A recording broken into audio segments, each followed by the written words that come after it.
여러분 안녕하세요. 오늘 우리가 함께 볼 작품은 2023 EBS 수능특강 문학 2 적용학습 현대시에 실려있는 04번 낙화입니다. 자, 낙화했을 때 여러분들이 이영기 시인의 낙화를 떠올렸을 가능성이 커요. 이영기의 낙화가 어떤 거냐면 그 결별이 이룩하는 축복에 쌓여 라는 구절이 나타나는 게 이영기 시인의 낙화죠. 하지만 우리가 오늘 볼 작품은 조지훈 시인의 낙화라는 거. 그렇다면 이영기 시인의 낙화와 어떤 차이점을 가지는지 여러분들이 알아두고 있으면 좋겠죠. 그러면 지문 분석부터 들어가도록 하겠습니다. 꽃이 지기로 소니 바람을 탓하랴. 자, 일단 꽃이 지기로 소니는 꽃이 진다 라는 의미이기 때문에 하강적 이미지가 나타나고요. 그리고 꽃이 진다고 바람을 탓하랴 라는 것은 뭐뭐랴 라는 의문형 종결어미가 사용되었지만 바람을 탓할 수 없다 라는 의미를 강조하고 있기 때문에 서리법이 사용됐다고 볼 수 있는 거죠. 그렇다면 여러분, 꽃이 졌는데 왜 바람을 탓할 수 없나요?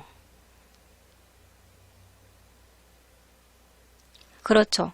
왜냐면 꽃이 지는 건 바람 때문이 아니거든요. 꽃이 지는 것은 그냥 자연의 섭리일 뿐이죠. 그래서 꽃이 지는 것을 자연의 섭리로 받아들이는 화자의 모습이 드러납니다. 주어진 상황이 순응하는 동양적인 달관 의식이 드러나는데요. 여기서의 달관이 무슨 뜻이냐면 사소한 사물이나 일에 얽매이지 않고 세속을 벗어난 활달한 식견이나 인생관의 이름 또는 그 식견이나 인생관을 의미합니다. 간단하게 얘기하자면 사소한 거 신경 쓰지 않고 전체적인 뜻, 전체적인 부분을 신경 쓸 수 있는 사람을 달관적 태도를 가졌다라고 할 수 있는 거겠죠? 자, 우리 1년에서 화자는 낙화를 안타까워하면서도 다른 대상을 원망하지 않는다는 옳은 선지가 출제되었습니다. 자연의 섭리에 순응하는 화자의 태도는 시의 표현상 특징을 묻는 문제에 다수 언급되었으므로 여러분들이 중요하게 알아놓으면 될 것 같고요. 우리 1년은 자연의 섭리에 대한 수용이라는 내용이 드러나고 있다고 볼 수 있겠죠? 2연으로 넘어가 볼게요.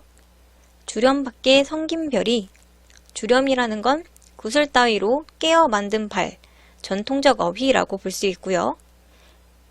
하나둘 쓰러지고, 자, 지금 성긴 별이 하나둘 쓰러진다, 희미해지면서 없어진다 라고 했으니까 시간적 배경은 밤에서 새벽녘으로 시간이 경과하고 있음을 알 수 있는 거죠. 때문에 이어는 시간의 경과를 나타내는 부분이라고 볼 수 있고요. 세 번째 연으로 갈게요. 귀촉도 울음. 자, 귀촉도 울음이라는 것은 꽃이 지는 것에 대한 비애감을 나타냅니다. 화자의 슬픈 정서를 간접적으로 드러내고요. 왜냐면 슬프다 라는 게 직접적으로 드러나지 않으니 간접적이죠. 귀촉도는 소쩍새로 한을 상징합니다. 귀촉도랑 소쩍새는 문학에서도 자주 나오기 때문에 한의 상징임을 여러분들이 기억하고 있으면 다른 문학을 풀 때도 도움이 될 것 같습니다. 귀촉도 울음에 관한 문제에 화자가 느끼는 한스러움을 한국적으로 드러내고 있다.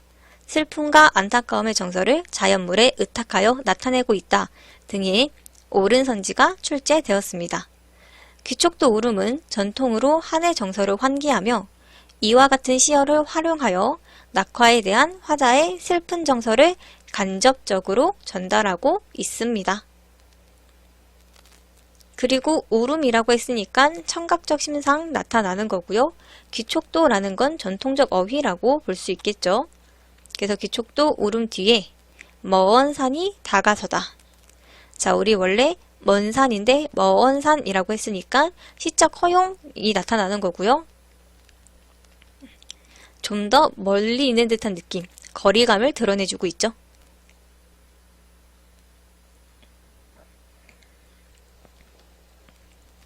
그래서 여기 부분은 새벽에서 아침으로 시간이 경과하면서 먼 산의 모습이 드러나고 있는 부분입니다.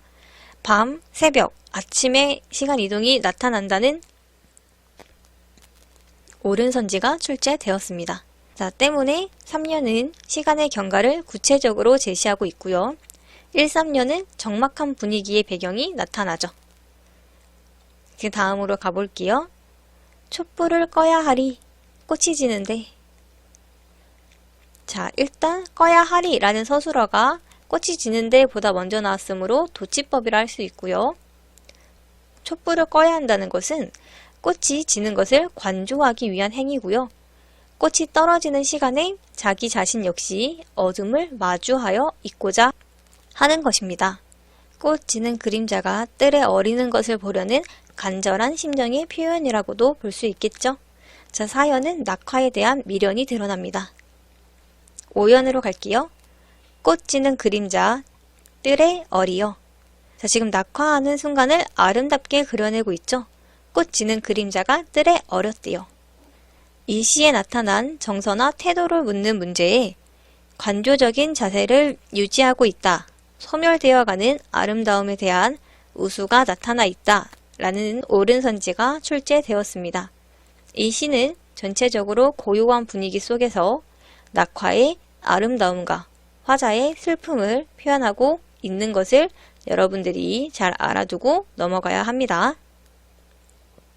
그래서 5연은 뜰에 비친 꽃 그림자가 되고요. 6연으로 가자면 하이안 미다지가, 자, 일단 하이안 이것도 시적 활용이죠. 우련 불거라. 자, 우련이라는 것은 빛깔이 옅고 희미한 모습이라는 뜻입니다. 자, 하이안 미다지가 우련 불거라 라는 뜻은 꽃의 붉은 빛이 흰빛의 미다지문에 은은히 비치며 낙화하는 모습을 그리고 있다고 보면 되고요. 흰색과 붉은색의 색채 대비가 나타나고 있습니다. 색채 대조를 통해 시의 분위기를 효과적으로 조성하고 있다는 옳은 선지가 출제되었습니다. 이 시는 붉은색과 흰색을 대조하여 꽃의 아름다움을 드러내어 낭만적인 시의 분위기를 표현하고 있습니다. 그리고 뭐뭐어라 라는 것은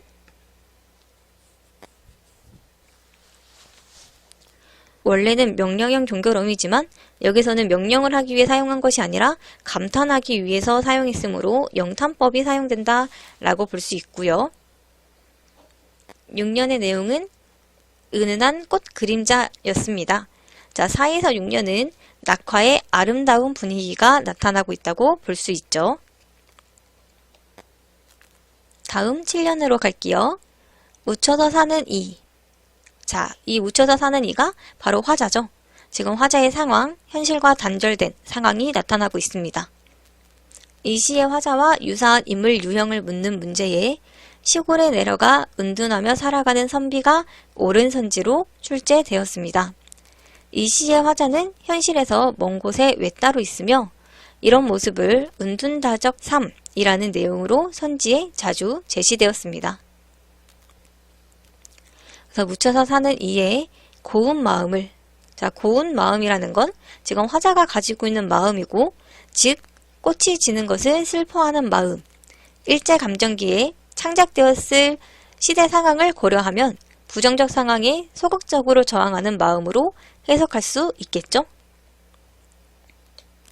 그래서 7년은 시적 화자의 삶의 자세, 은둔자적 삶의 자세가 나타난다고 할 수 있고요. 그 다음은 아는 이 있을까? 저어하노니. 자, 아는 사람이 있을까? 저어한대요. 저어한다는 것은 두려워하다라는 뜻으로 낙화로 인해 슬픈 화자의 마음을 누구에게도 보이고 싶지 않다는 뜻입니다. 자, 화자는 자신의 감정을 다른 사람에게 보여주고 싶어 하지 않는군 이라는 옳은 선지가 출제되었습니다. 8년의 내용은 자연에 침잠하는 은둔적 자세에 대한 만족감이 드러난다고 볼 수 있겠죠. 마지막 9연 보도록 할게요. 꽃이 지는 아침은 울고 싶어라. 자, 꽃이 지는 아침에 울고 싶다 라고 한 것은 낙화의 비극적 아름다움에 대한 안타까움, 슬픔, 그리고 화자의 정서를 직접적으로 드러내고 있는 부분이라고 할 수 있습니다. 뜰, 방문, 내면에 시선 이동이 나타난다는 옳은 선지가 출제되었습니다. 이 시는 별, 산, 뜰, 미닫이문, 마음의 순으로 시선의 이동에 따라 시상이 전개되고 있으며 밤, 새벽, 아침과 같은 시간의 흐름도 보이고 있음을 여러분들이 알고 넘어가면 좋겠죠. 그래서 마지막 구연은 3의 무상감과 비애감이 드러나고 있고요. 7년에서 구연은 허망한 3의 애상과 비애가 나타난다고 할 수 있습니다. 자, 그래서 결국 낙화, 조시훈의 낙화라는 시는 지금 낙화를 보면서 슬퍼하는 화자의 마음이 드러나는 시고요.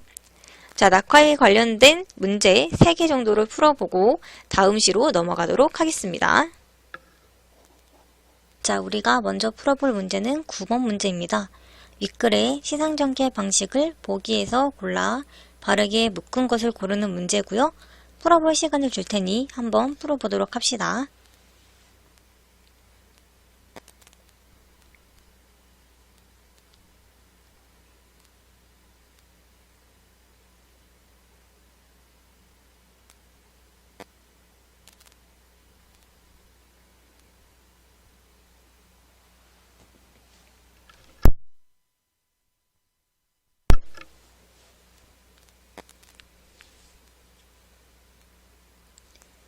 여러분 다 풀어보셨나요? 자, 일단 기억부터 먼저 가도록 합시다. 자, 시간의 흐름에 따라 시상을 전개하고 있다. 우리 지금 낙화라는 시는 밤, 새벽, 아침과 같은 시간의 흐름이 나타나고 있기 때문에 기억은 적절하다고 할 수 있겠죠? 니은 가도록 할게요. 모순어법을 사용하여. 모순어법이라는 게 우리 간단하게 역설법이라고 생각하면 되는데요. 우리 역설법 이 시에 드러나지 않았기 때문에 적절하지 않고요. 디귿 처음과 끝의 내용을 반복하여 시적 안정감을 부여하고 있다. 수미상관에 대한 설명이죠. 하지만 우리 수미상관도 사용되지 않았기 때문에 적절하지 않고요. 리을 외부 세계에서 화자 자신의 내면 세계로 시선을 이동시키고 있다. 자, 우리 미닫이창이 비치는 꽃의 그림자를 보면서 화자 자신의 내면 세계를 드러내는 방식으로 시상을 전개하고 있기 때문에 가장 적절한 거 기역과 리을 있는 2번이 되겠죠? 문제 보기 전에 A 먼저 보여줄게요. 묻혀서 사는 이의 고운 마음을 아는 이 있을까 저어하노니 라는 게 A고요. 우리가 볼 문제는 10번입니다.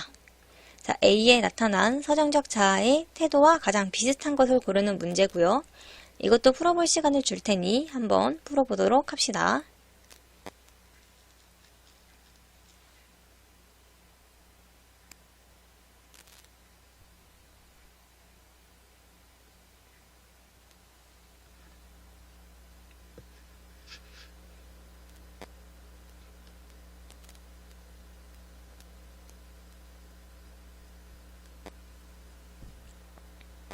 다 풀어보셨나요? 자, 우리 10번에 가장 비슷한 것은 4번이었습니다. 우리 A 같은 경우는 현실과 거리를 두고 살아가고자 하는 태도가 드러나는데 4번 같은 경우도 초함이 정료한데 법 없이 혼자 앉아 평조 한잎에 백운이 절로 준다. 자, 어른이 이 좋은 뜻을 알리 있다 하리요 라고 혼자 있는 상황과 현실과 거리를 두고 살아가는 태도가 드러나므로 4번이 가장 유사하다고 할 수 있고요. 나머지 적절하지 않은 이유 보도록 할게요. 1번. 자, 1번 같은 경우는 유명한 시죠. 배꽃이 활짝 핀 달밤에 들려오는 소쩍새 소리를 들으며 봄의 정취에 빠져있는 태도가 드러납니다. 2번은 가을 달밤에 풍류를 즐기는 여유 있는 태도가 드러나고요. 3번은 임을 기다리는 간절한 태도가 드러납니다. 5번은 임금의 죽음을 슬퍼하는 태도가 드러난다고 할 수 있습니다. 따라서 가장 비슷했던 거 4번이라고 볼 수 있습니다. 마지막으로 13번 보고 다음 시로 넘어가도록 할게요. 13번도 풀어볼 시간 줄 테니 천천히 풀어보도록 합시다.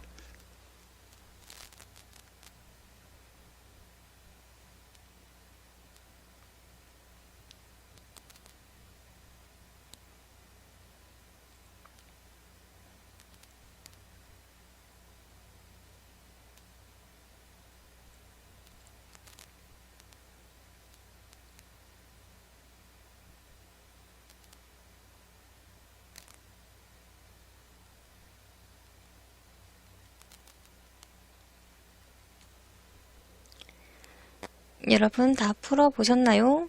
자, 13번에 적절하지 않은 것은 5번이었습니다. 자, 5번 보면은 묻혀서 사는 이의 고운 마음에서는 꽃이 피는 기쁨을 느낄 수 있어야 꽃이 지는 슬픔도 느낄 수 있다는 것을 강조하고 있군.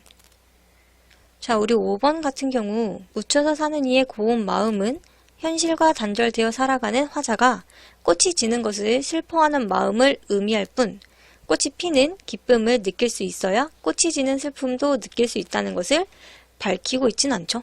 때문에 적절하지 않고요. 나머지 적절한 이유. 자, 바람을 탓하랴. 1번 갑시다. 바람을 탓하랴는 꽃이 지는 것은 바람 때문이 아니라는 자연의 섭리로 인한 것임을 드러내고 있고요. 자, 2번 성김별이 하나둘 쓰러지고 먼 산이 다가서다는 화자가 고요한 새벽에 이어 날이 밝아올 때까지 낙하를 보고 있었음을 짐작할 수 있죠. 3번 기촉도가 하늘 상징한다는 점으로 볼 때 기촉도는 지는 꽃에 대한 느끼는 화자의 비애감을 심화시킨다고 볼 수 있고요. 4번은 촛불을 꺼야 하리와 이어지는 우렴불거라를 통해 붉은 꽃이 떨어지는 아름다운 분위기와 그것을 잘 살피려는 화자의 정서가 조화를 이루고 있음을 알 수 있게 되죠. 때문에 적절하지 않은 거 5번이었습니다. 자, 그러면 우리는 이 다음 시인 플라토너스로 넘어가도록 할게요. 자, 우리 플라토너스 바로 들어가 보도록 하겠습니다. 꿈을 아느냐? 너에게 물으면, 자, 여기서 너는 시적 대상이자 청자인 플라토너스가 되고요. 자, 너에게 꿈을 아느냐 물으면 이 돼야 되는데 지금 꿈을 아느냐가 먼저 나왔기 때문에 이것 또한 도치법이라고 볼 수 있죠. 그리고 플라토너스를 너라고 표현했기 때문에 의인법과 화루법이 사용되고 있음을 확인할 수 있습니다. 따라서 특정 대상에게 말을 건네는 방식으로 시상을 전개하고 있다는 옳은 선지가 출제되었습니다.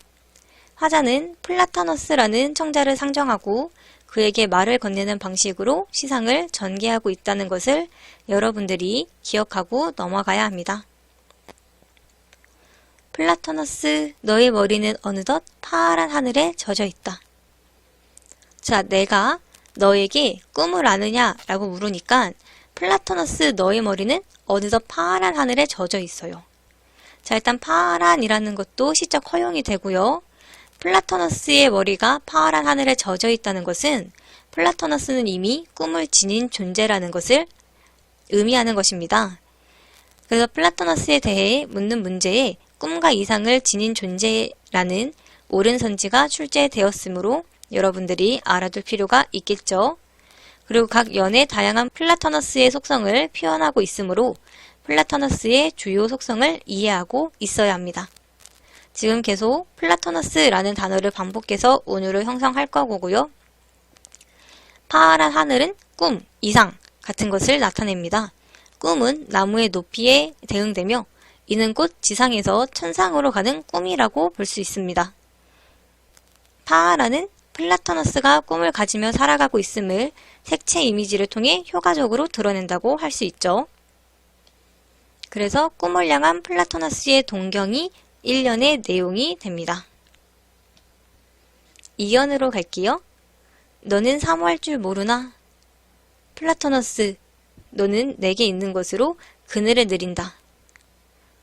자, 플라토너스는 지금 본인이 가지고 있는 것을 가지고 그늘을 만들죠. 그늘이라는 것은 사랑과 포용력이라고 볼 수 있고요. 그럼 플라토너스는 즉 사랑과 포용력을 지닌 존재라고 볼 수 있습니다. 자, 플라토너스는 인간이 아니기에 누군가를 사모할 줄 모르지만 그래서 너는 사모할 줄 모르나 라고 쓴 거죠. 그늘을 만들어 누군가 쉬게 해주며 이는 특정 대상을 향한 사랑보다 더 큰 사랑을 나타내고 있는 거죠. 플라토너스는 자신에게 가지고 있는 것을 모든 사람에게 대가 없이 베풀어주는 존재라는 틀린 선지가 출제되었습니다. 자, 플라토너스가 긍정적인 속성을 지니고 있긴 하지만 자신이 가진 모든 것을 아낌없이 베풀고 있지는 않습니다. 이처럼 내용 자체는 긍정적이지만 플라토너스의 속성과는 거리가 먼 내용을 틀린 선지로 출제할 수 있으므로 유의해야 합니다. 그래서 우리 2연은 사랑과 포용력을 지닌 플라토너스의 모습이 드러나고요. 3년으로 가보도록 하겠습니다. 먼 길에 올제, 홀로 되어 외로울 제. 자, 인간은 외로운 존재라는 인식이 드러나고요. 플라토너스, 너는 그 길을 나와 같이 걸었다. 자, 지금 먼 길에서 홀로 되어 외로울 때 플라토너스는 나와 함께 길을 걸어줬죠. 따라서 플라토너스는 외롭고 고독한 가운데에서도 자신의 길을 꿋꿋이 가는 존재라는 틀린 선지가 출제되었습니다. 화자는 플라토너스가 아닌 인간을 고독한 존재로 인식하고 있습니다. 이러한 속성을 활용하여 보기에 고독과 관련된 다른 시를 제시하고 이 시와의 공통점을 묻는 문제가 다수 출제되었으므로 이 시의 화자가 인간을 고독한 존재로 여기고 있다는 것을 숙지해야 합니다. 그리고 호울로는 시적 허용이라 볼 수 있겠죠. 시적 허용을 통해 리듬감을 형성하고 의미를 효과적으로 전달하고 있다는 옳은 선지가 출제되었습니다. 1년에 파아랑과 함께 표현법을 기억하고 있으면 되겠죠. 그래서 플라토너스는 고독한 인생의 반려자가 되는 존재로 볼 수 있고요. 플라토너스는 고독할 때 나와 동반자가 되어주기 때문에 플라토너스는 평생을 함께하고 싶은 영혼의 반려자 같은 존재라는 옳은 선지가 출제될 수 있는 거죠. 자, 3년은 고독한 인생의 반려자가 된 플라토너스의 모습이 나타납니다. 4연으로 가면 이제 너의 뿌리 깊이. 자, 뿌리는 플라토너스의 본질이라고 볼 수 있죠. 나의 영혼을 불어넣고. 자, 나의 영혼을 너의 뿌리에 넣겠다는 것은 영혼의 교감을 원한다고 볼 수 있고요. 플라토너스, 나는 너와 함께 신이 아니다. 자, 나는 플라토너스와 마찬가지로 상대와 교감하는 능력을 지니지 못했죠. 인간의 한계를 인식하고 있습니다.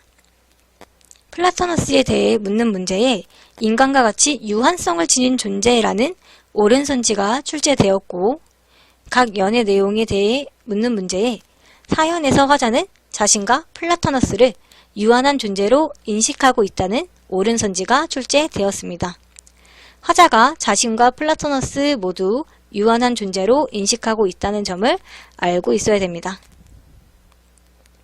그래서 우리 사연의 내용은 플라토너스와 영혼을 교감하지 못하는 안타까움이 드러난다고 할 수 있고요. 수고로운 우리의 길이 다하는 어느 날. 자, 길이 다하는 어느 날이라는 건 목숨이 끝나는 날, 우리가 죽는 날이죠. 플라토너스, 너를 맞아줄 검은 흙이 먼 곳에 따로 있느냐? 너를 맞아줄 검은 흙은 죽어서 묻힐 안식의 공간이 되고요. 지금 그 안식의 공간이 있니? 라고 물어보는 거죠. 나는 오직 너를 지켜 너의 이웃이 되고 싶을 뿐. 지금 화자는 플라토너스와 함께하고 싶은 소망을 드러내고 있습니다. 5연에서 화자는 플라토너스에게 의존하지 않고 자립하려는 소망을 드러내고 있다는 틀린 선지가 출제되었습니다. 이 시의 화자는 플라토너스와 죽음 이후에도 함께하기를 원하고 있음을 여러분들이 알아둬야 됩니다.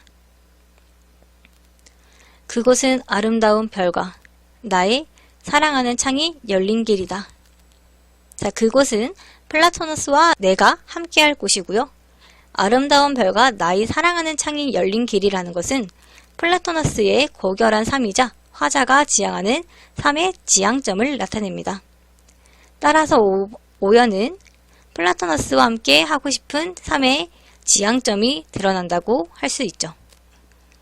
자, 우리 이 시에서는 플라토너스의 어떤 속성을 들어서 어떤 얘기를 하고 있는지 여러분들이 정리하는 게 필요하겠죠. 지금 플라토너스의 속성들이 몇 개 나왔는데 이 속성들을 잊지 말고 정리해 두는 게 필요합니다. 자, 그렇다면 플라토너스 문제 3개 정도 보고 마무리하도록 할게요. 먼저 볼 문제는 4번 문제입니다. 윗글의 내용을 바탕으로 문학의 효용에 관해 이야기할 때 적절하지 않은 것을 고르는 문제고요. 풀어볼 시간을 줄 테니 한번 풀어보도록 합시다.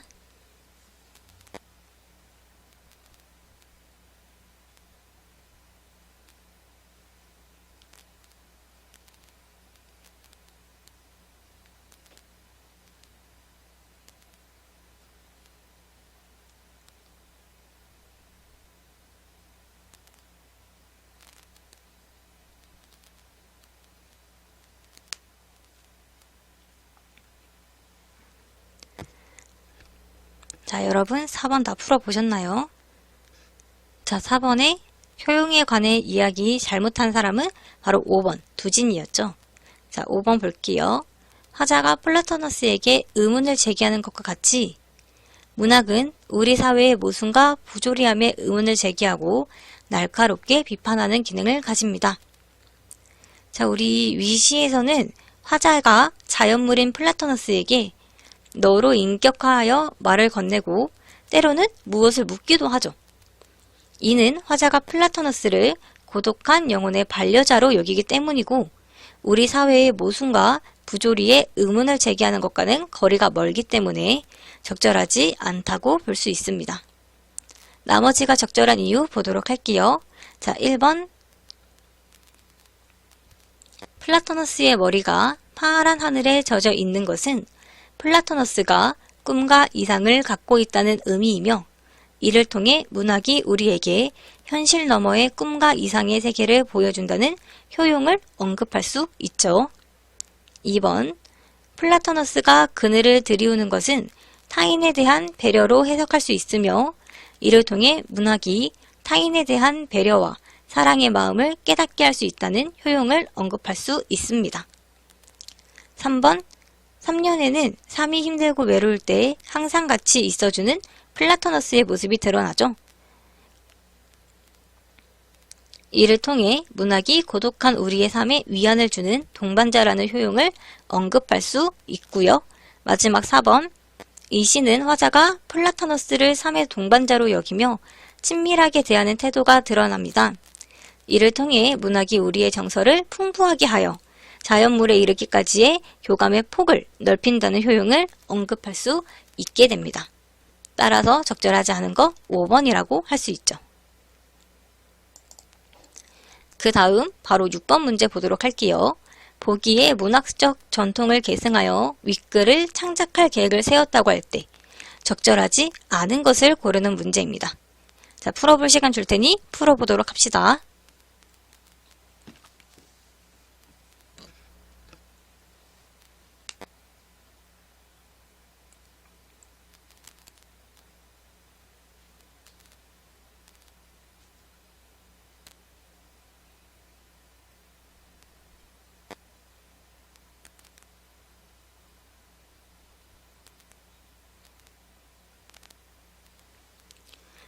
여러분 다 풀어보셨나요? 자, 6번에 적절하지 않은 것은 바로 5번이죠.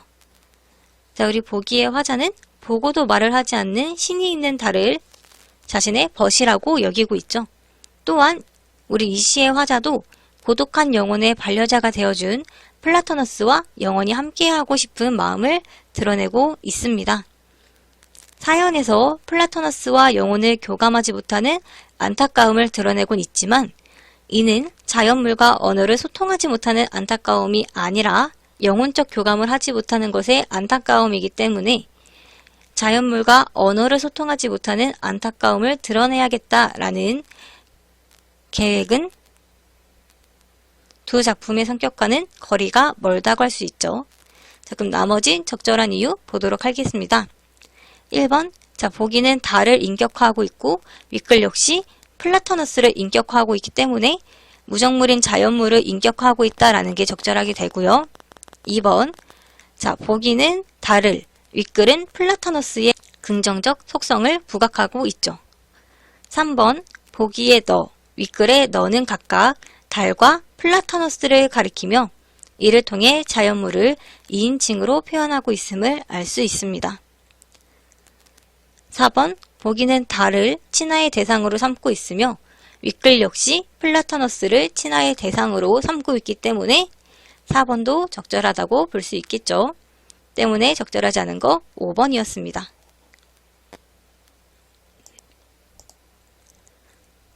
10번 보기 전에 기억 먼저 보고 갑시다. 자, 기억은 너는 그 길을 나와 같이 걸었다 라는 거고요. 여기에 사용된 동일한 표현 기법이 사용된 것을 고르는 문제입니다. 자, 풀어볼 시간 줄 테니 풀어보도록 합시다.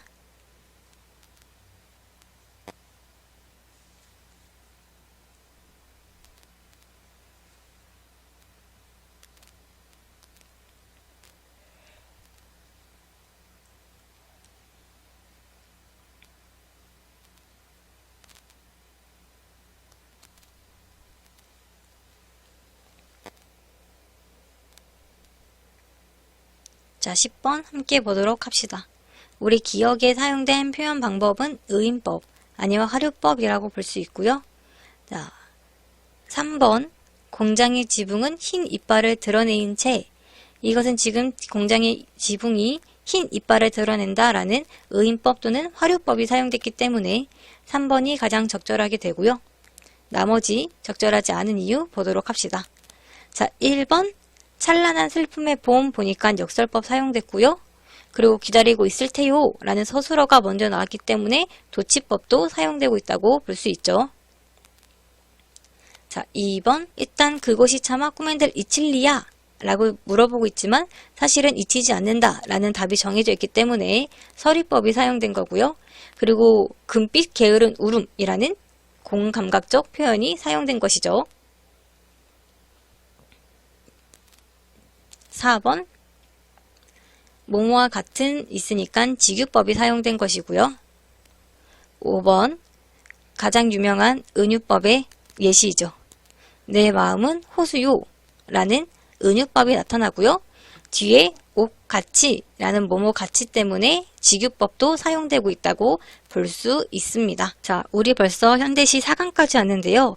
이제 앞으로 현대시가 많이 남지 않았기 때문에 많이 안 남은 거겠죠? 현대시가 별로 남지 않았기 때문에 우리 좀만 더 힘을 내서 해보도록 해요. 자, 오늘 영상은 이것으로 마무리하고요. 오늘 본 이 모든 자료는 다들 아시다시피 나무 아카데미에서 사용할 수 있습니다. 그리고 문의사항은 유튜브 댓글로 남겨주시면 제가 확인 즉시 답글을 달도록 하겠습니다. 오늘도 수고했고 다음에 또 다른 작품으로 만나도록 해요.